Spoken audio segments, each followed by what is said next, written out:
Is it karaoke now or what?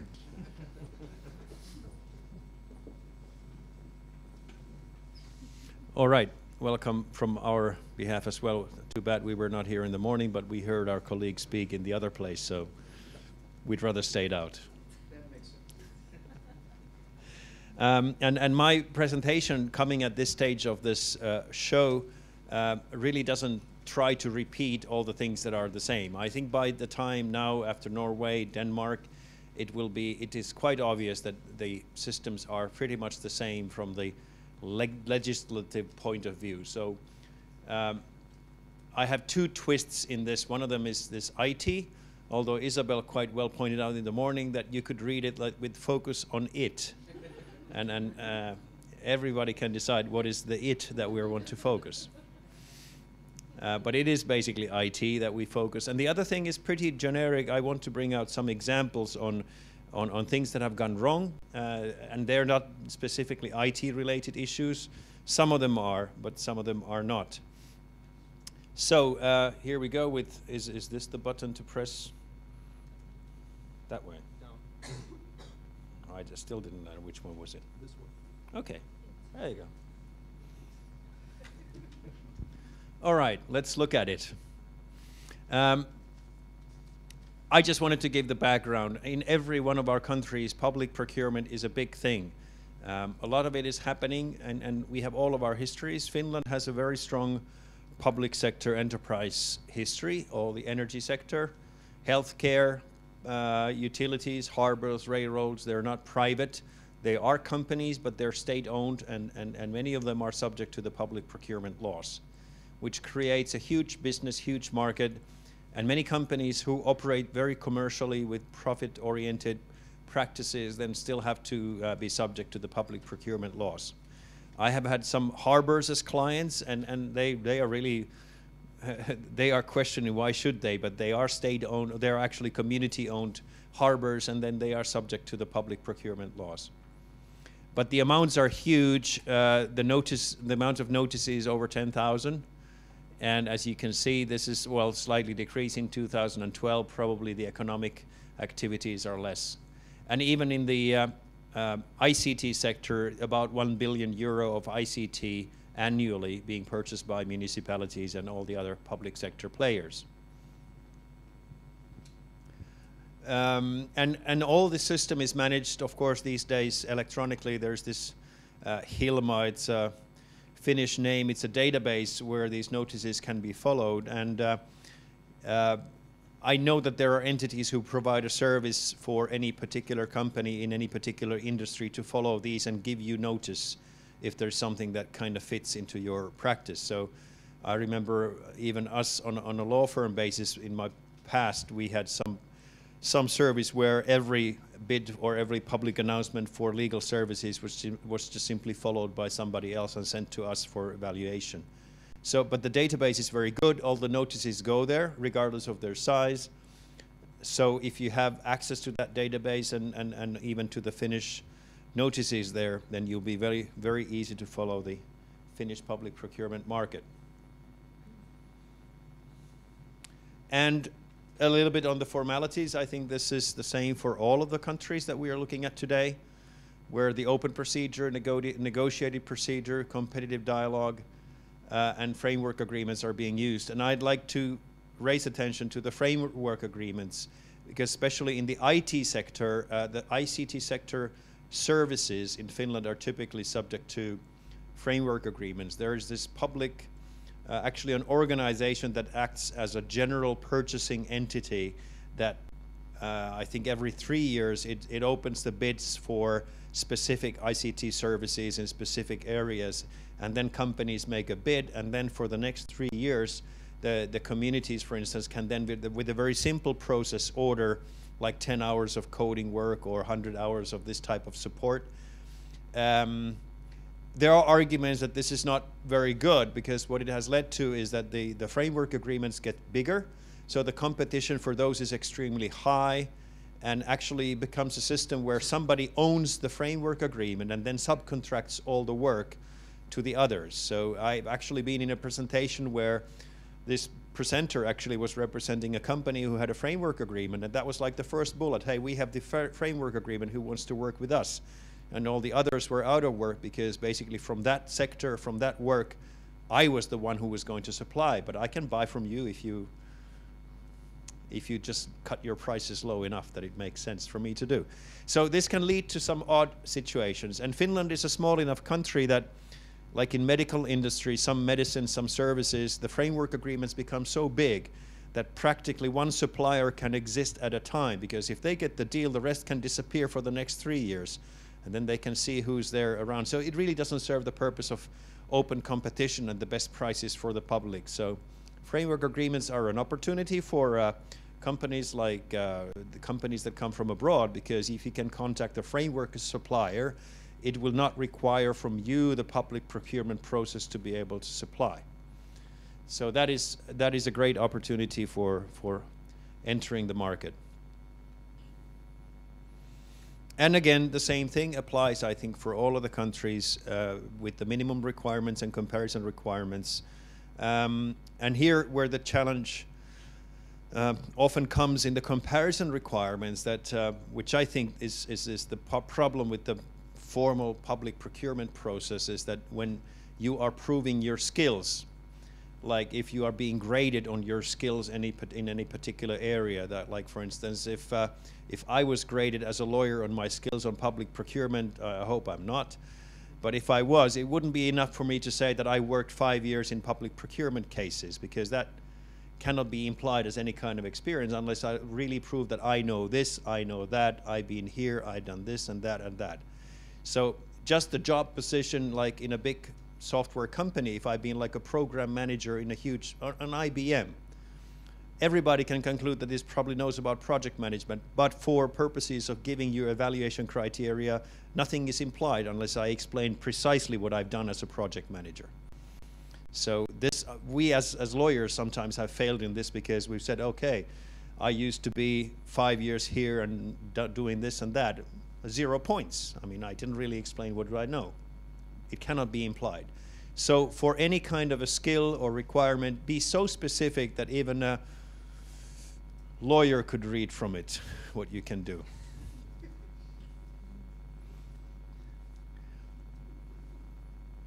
So this is very, very, very important to recognize when you're doing these things. And it applies, I think, to every country and not just IT, it's everywhere.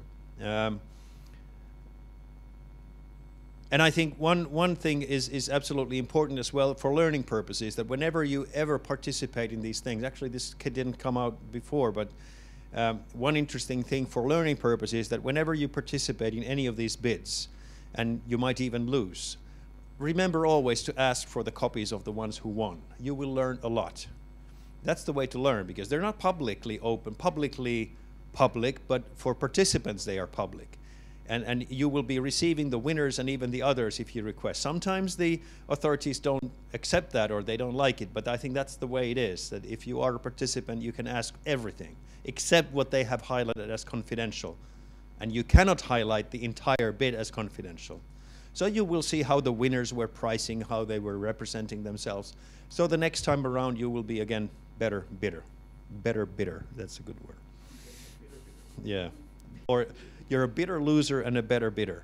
Yeah.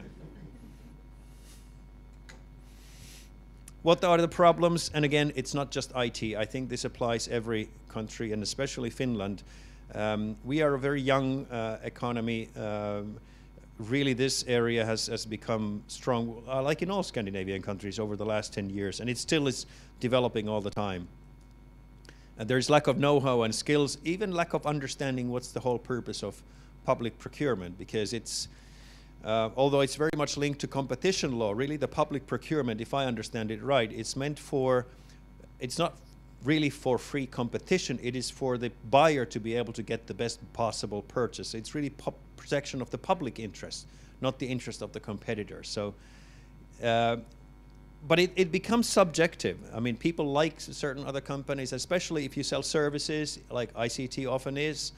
People have their favors, people have their friends, and you see a lot of projects where either the request for the bids has been somewhat shaped to get a particular bidder to win, or afterwards, even just bluntly, the evaluation criteria has been applied in a way that gets the right bidder to win.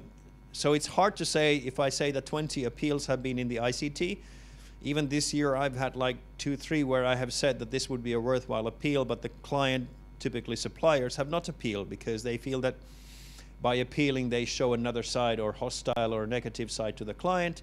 So I would say that at least twice cases that could win are not being appealed. It's not very typical still in Finland to do. Like in the United States, I remember once following this, actually it was a metro project, where I sat on this and I was with an American attorney, and they were suing the winner because his minority contractor was not truly independent, because you need to have certain amount of minority subcontractors. It was actually just a, just the guy, and actually was run by the principal bidder. And so I was asking that, but isn't this really, I mean, don't they hate you for doing this? You're more expensive and now you kick them out. No, they expect this.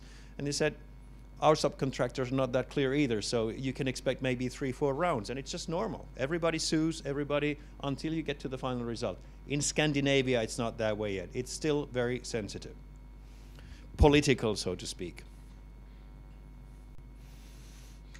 And this is, again, not just ICT. That's my background in many of these, but this is really applicable to everything. And I think typical errors are that really the bids and the requests for the bids are just totally unclear, and they're subject to interpretation. I'll go through a few examples on the next slide. And really in ICT sector, especially the support and maintenance issues are a critical one, because sometimes you bid for the project and you get extremely low bids because everybody knows that then afterwards you can sell a lot, because there are, again, rules that you can buy directly if no one else can do that job. So if you create source code that is yours, then who else can do the modifications except for you? And if it was really properly done, the lifetime of the product should be taken into account. But is it? Not often. So in ICT sector especially, you find really odd situations many times. The exceptionally low price is an interesting point as well. The way I understand it is that a lot of the clients, sometimes when they lose, they always claim that the winners were exceptionally low, so you should throw them out. You can sell at a loss. It doesn't mean that you cannot sell cheap, but of course it has to be a credible price that the supplier can actually deliver at that price. The way I understand it, there are even more purchasing experts here who can comment on that, but you could pretty much sell at any price for as long as it cannot be shown that it is based on like lack of knowledge totally on what you're doing, or that financially you will be destroyed by that project. But of course, every client of mine says that the winner was exceptionally low. Why can't we kick them out? It's not that easy. Very seldom it actually happens. Very seldom. Sometimes when it clearly shows that they have absolutely no understanding what is it all about, then that can happen. I'm not going through these examples. I haven't been part of these, but the bad reputation on the ICT sector is clearly a result of total failures in huge projects in Finland over the last few years. And there's a continuing discussion on how these things should be done. Everybody wants to modernize the healthcare systems, but they have so far been very expensive projects. And the biggest complaint has been exactly this, that a big supplier got the first sort of a part of the project, and then it continued, and without really being a big procurement project, over the years it turns out to be hundreds of millions and never being really subject to one competitive bid. So obviously when it goes wrong and you have to throw it out, there are a lot of complaints. But I think these are the ones that I wanted to highlight as examples on I think, again, as I spoke with colleagues here, these could be anywhere in Scandinavia. I think this is an interesting, this copying services bid, where we were actually on the side of the company that became second, and it's a classic example of an unclear request for bids. The buying entity had specified that you need to give an hourly rate for 3 different categories of work: basic work, like operative work, and then sort of more advanced work, which was more like support, technical, more technical, and then advanced, which was pretty much coding or programming work. And you had to give an hourly rate per person for each of these. Sounds very easy, doesn't it? Okay. Our client was the only one who was a copying company who had actually software products and who had really those skills. So they gave the price to the third, but all the others gave price only to the 2 categories and a 0 to the last category. Well, even that sounds okay. It was not a prerequisite that you have to have it. Fine. But the pricing was done in such a way, which as a starting point is a fine one, that they had basically estimated the number of hours of each category of work per year.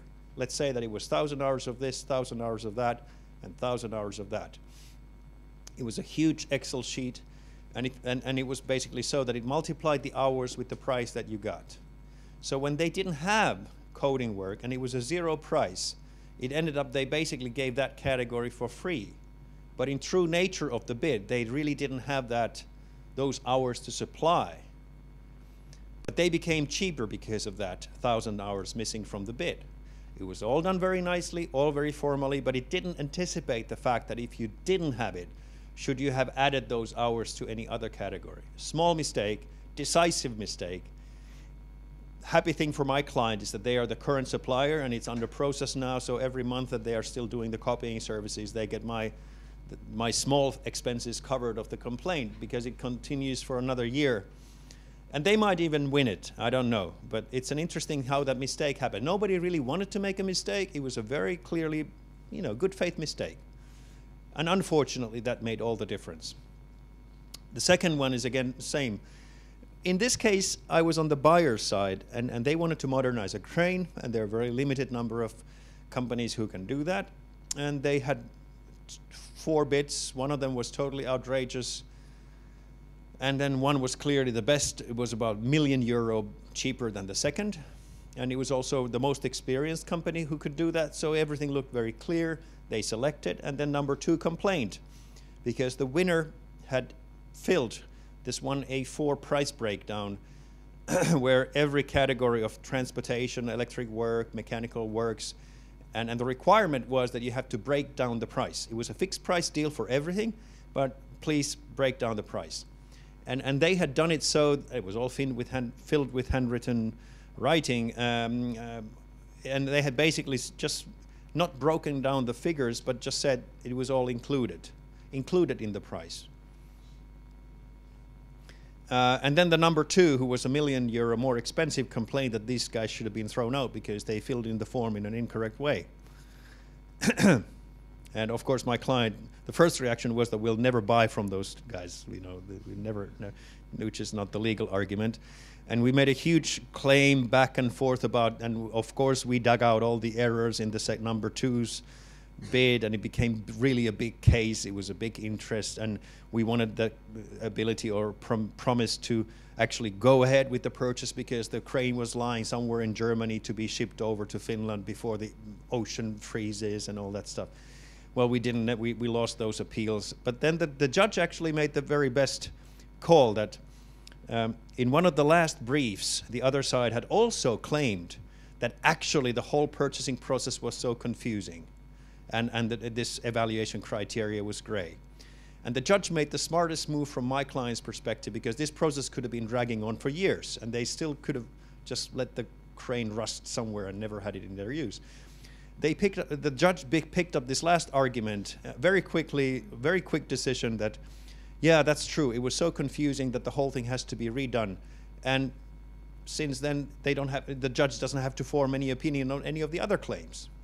So what happened was that this claim that won was the opponent's claim, so they couldn't appeal either. So very quickly, my client got rid of the entire process and then told that now they're doing it on their own, so they're not going for the public procurement anymore. So, and I don't know how they got that done, but they never went back to the public procurement process again. And the others, these are smaller things, but I think in the rubber boat Navy problem was a very, very interesting one in that sense that there was a very specific requirement for a little boom to lift things to the rubber boat, and with one supplier in the world only, who responded to these, that this requirement cannot be met. It cannot be 6-meter boom with this and this because they don't have it and they're not willing to customize it. So my client made the bid with that information, as did all the others except one who just simply promised that crane that was not possible to, or that boom that was not possible. So what do? I mean, we lost because we were non-compliant and these were selected, but how can you complain that we were told that's not possible? Actually, it didn't lead into anything, but it was an interesting case that you actually can win by promising something that ultimately you will not be able to do. But by the time everybody finds out.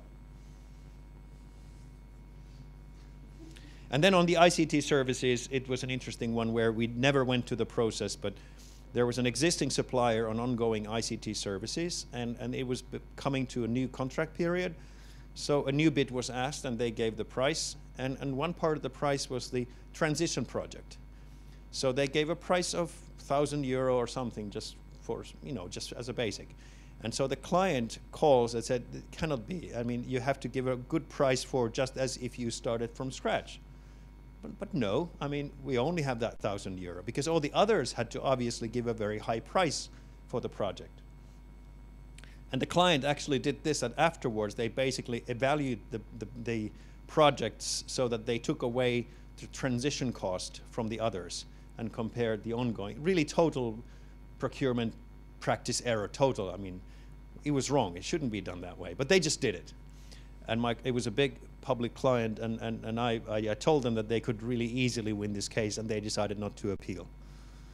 But again, it was totally wrong, but this just happens, But actually, it's a very good question that should it be bid in a different way? I mean, should somehow it be bid with a lifetime cost again, taking into account the initial cost?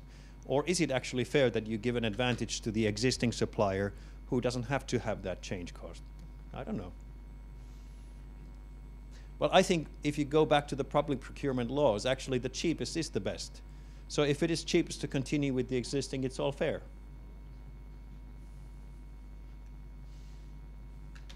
So for a foreign bidder in Finland, like in all the others, language may be a problem. So the recommendation is really to go initially to work with either a framework owner or local partner, try to learn the market. And of course, for bidding work, I think the ideal is in IT sector or somewhere where you can actually do the work from abroad and then just simply deliver it there without being present. And I think all of these apply to every other industry as well. I think it's Finland and every other country in this Scandinavian market, they have their own peculiarities, and language is one. As I think it's already come up that you cannot apply the language requirement where it's not necessary, but it is often applied indirectly anyway. You either specifically state or then some documentation on some indirect certifications or some things actually require you to be somehow present there. So therefore, I think if you are interested in these markets, you should really look for partners who might want to be able to use your competitive advantages here in alliance with them. And I think this has already come out in the previous presentations as well. Thank you. And then we come to Sweden. Yes, thank you. And our next presenter will be Natalie Svensson, an advocate from Sweden, who is also a lecturer and one of the co-writers of the public procurement law commentary. I will just help you a little bit, and there we go. Welcome. Okay, thank you very much. Let me just move this a bit, and then it will be perfect. Oh. It's very nice to be here, and unfortunately I wasn't here during the first two presentations, but I guess you are all most of you are suppliers. How many of you are not suppliers? Sorry? To the public authority, to the contracting authorities. I guess some of you have made some business maybe to the contracting authorities. So you have some knowledge and you have some experience from doing, doing business with the public in Lithuania anyway. As Marius said here, I worked with public procurement for almost 10 years in Sweden. I started in court actually, helping the judges to write judgment on the public procurement. So, and 10 years ago, public procurement was quite new in Sweden, and not many public authorities, contracting authorities, knew how to do it. Actually, even the court had problems getting it right.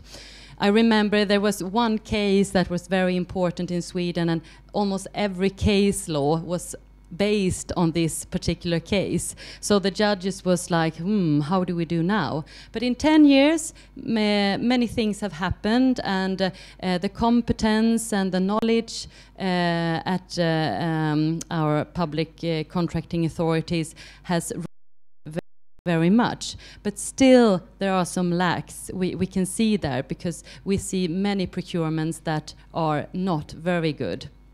I come to that later.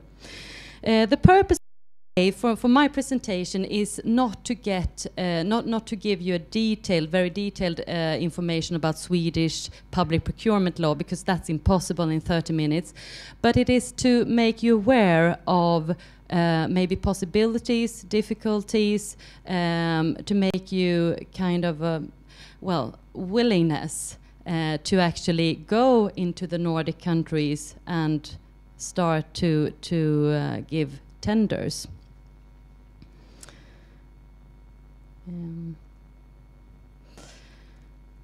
The public procurement in Sweden amounts to approximately 90 billion euros per year. I got the figures right now. And as you can see, it's a very it's a lot of money in there. As in Finland and I guess Denmark and Norway, we have many contracting authorities that are applied. They are obligated to follow the mandatory rules, and that's why the figures are so high. And in the EU, it amounts, of course, to an even higher figure, approximately 1,000 billion euros per year. So knowledge about public procurement generates competition advantages, and of course, if you get it right, even generates a lot of money.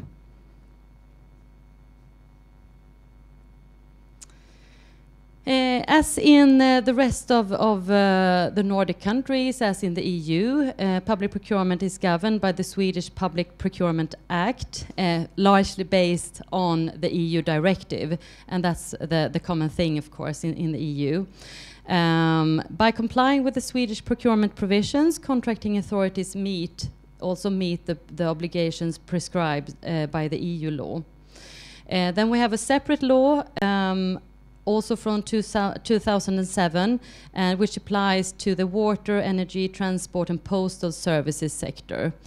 And this is, of course, based on another EU directive called 2004/17. I haven't put it here. I think Isabel was mentioning it earlier. I've made like a short schedule on, I guess all of you have, or most of you have seen this before. It's the procurement process, starting with the planning by the contracting authorities. The planning time, so to speak, is a very long time, should be a long time anyway for the contracting authorities, because that's why the contracting authorities shall decide what do we need and what shall we buy, or they should put in the frames anyway for what they need in their for their business, so to say.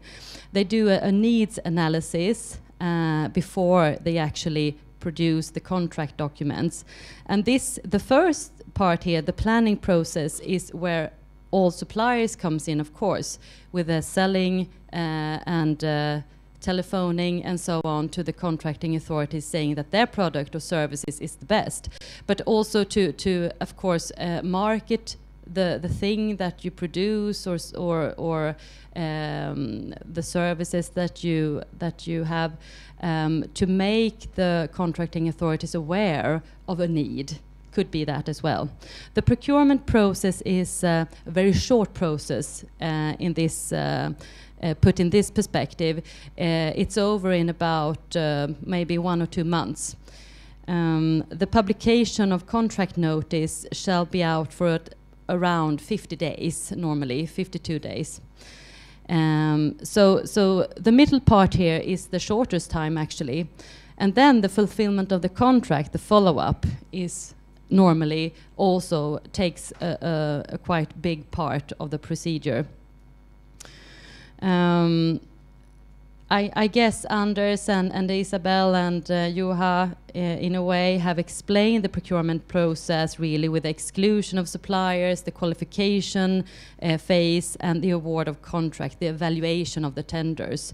So I don't have to do that again. The standstill period here is the period when you can't you can't award a contract by writing. You have to wait 10 to 15 days. Depending on if you have made the award decision in electronic form or in a writing, where a supplier, any supplier really, have the possibility to make a complaint to the award, to the court. Fundamental principles for all public procurements in the EU, because all of these principles are based in EU law. Those 5 are the main principles always in all procurements, and in every court decision that you read, some of these principles are talked about and the base for the judgment. It's the principle of non-discrimination, which is of course very useful for you, because when you look at for example a procurement in Sweden, you could see requirements sometimes that are directed to Swedish companies. I.e., you may not be even, it's not a possibility for you to tender, to give in a tender on that, because the requirement is Swedish or Norwegian and so on. So then you should, it should be on your mind that this might not be legal. And then a process start of how shall we deal with this? Is the contract important for us? Then you should, of course, contact the contracting authority and make them aware of this. Otherwise, you are able to make a complaint, not being able to put in a tender on this. The 5th one is always, of course, of huge, very important, the principle of mutual recognition. That is that diplomas, for example, and certificates in all EU countries shall be accepted in other EU countries. So this is very important as well. And of course, the principle of equal treatment, transparency, and proportionality is essential in all public procurements. And these principles, sometimes the contracting authorities have really not maybe in a directly, maybe they don't even think about it. It may not be on purpose that some of these principles are how do you say, not complied with, but so that's why it's so important that all suppliers that read the contract documents put this in front of the contracting authority if they find something in violation with these principles.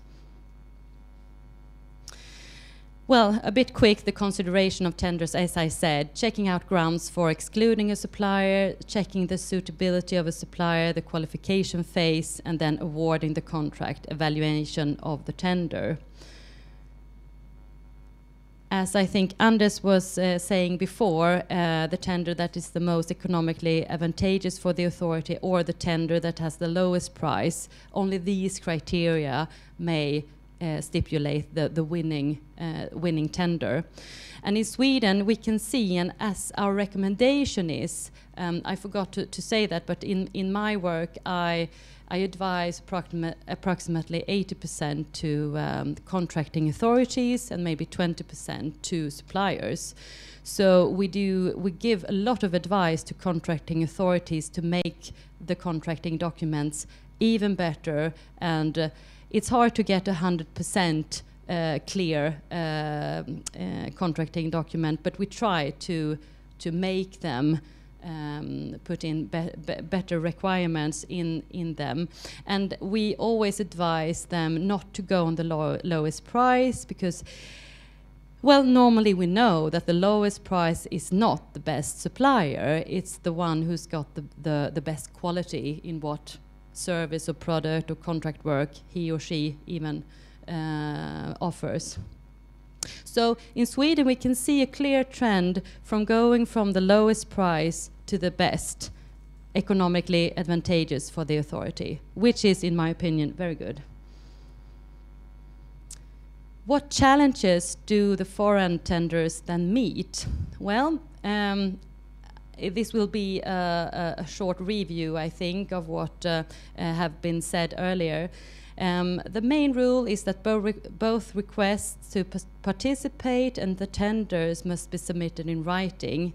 That is the essence of the Swedish public procurements. And the required language is, in almost 99% of all cases, Swedish. So to be able to actually know if there are any procurements out, you need some if you're not fluent in Sweden, you need some assistance out there just to check out what procurements are out, and then to be able to give a tender. Swedish contracting authorities generally lacks experience of foreign tenders, mainly because I think, of course, it's a consequence of this. If you write everything in Swedish, you never get any foreign tenders, so it's like a bad circle, or how to say. I think it's getting a bit better, and maybe in 10 years it looks a bit different, I hope. But today, this is the fact today, we, as an advisor to contracting authorities, we always say that you shouldn't just, because you know all how it works with contracting authorities. Most of them wants to do business with the firm that they have done business with for 10 years, often someone in the same national geographic, in the close geographic area. And we say, no, you have to give the whole Sweden the opportunity, and the rest of Europe the opportunity as well, of course, because that's how to get the best tender.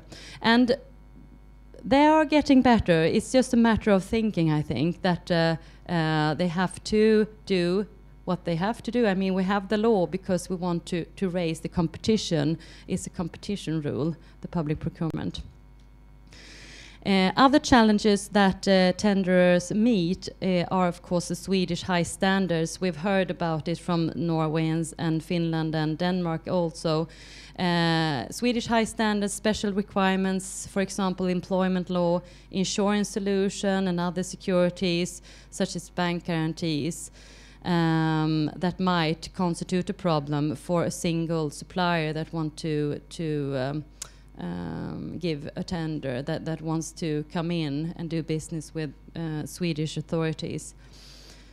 The project management, you see a requirement very often in Sweden, especially in contract work, that the project management must be fluent in Swedish. And of course there is a point in that, because they have to, someone at the spot needs to be able to read the Swedish documents. Since they are in Swedish, someone must be there to actually understand the drawings.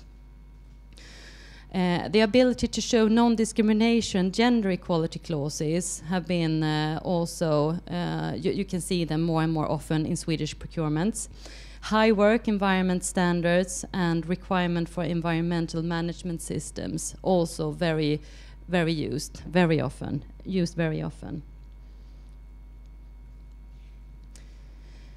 Then the next thing is, of course, some tips from me to you how to overcome those difficulties.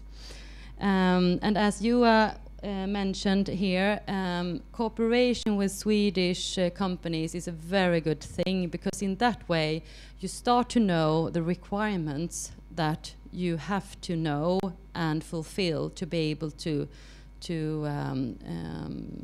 have a place in the public procurements. Creating a cash flow plan is a good thing to understand how and to make a profit. Make sure that all the qualification and requirements of the procurement are met, of course. Send the tender on time.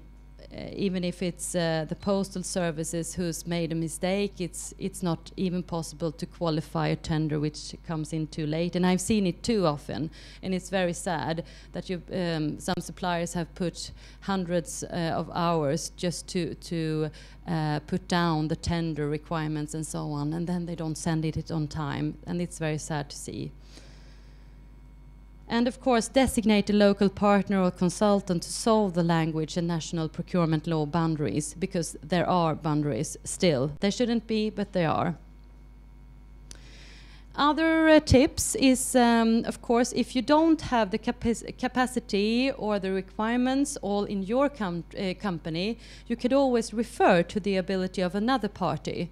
So you could either give joint tenders to the contracting authorities. That is, you go together as a group of companies to fulfill all the requirements. That's a really good idea, and we're seeing it more often nowadays. And of course, you could, as I said, refer to the ability of another party. That is, well, if you don't have all the requirements, you may use subcontractors, for example, just to fulfill all the criteria. And you're actually able to cooperate in what way you want to. Even if you're a big building company, for example, the normal thing might be that a building company uses subcontractors in form of maybe kitchen suppliers to be able to fulfill a single contract procurement. But even the kitchen supplier could actually leave a tender having the big building company as a subcontractor to it. So there are no limits in how the companies may cooperate. Of course, the competition laws puts some rules here, depending how big you are on the market and so on. But that's another story. Johan also mentioned cooperation with primary bidders. That's a really good way. If you don't want to give a tender on your own, you could always start to cooperate with Swedish companies just to be able to be a subcontractor to maybe big frame agreements, for example. Another thing is that Johan mentioned this as well, information at the request of a supplier. A good way is to know your competitors, and it's always good to, maybe if there have been a public procurement, ask the contracting authority to give you all details of the winning party, for example, winning offer. During the procurement process, it's also possible to ask a lot of questions. You may ask how many questions you want during a certain period before the awarding of the contract, or 10 days, 6 days before that. And that's a really good way of getting to know the contracting documents a bit more, and even an ability to change the contracting documents. Because, as I said, the contracting authority they are not always aware of all the requirements that they are stipulating, and sometimes they are just copy-pasting. Another municipality have made this procurement a year ago. We take the whole thing and do it without speaking to it, and just to make it simple, because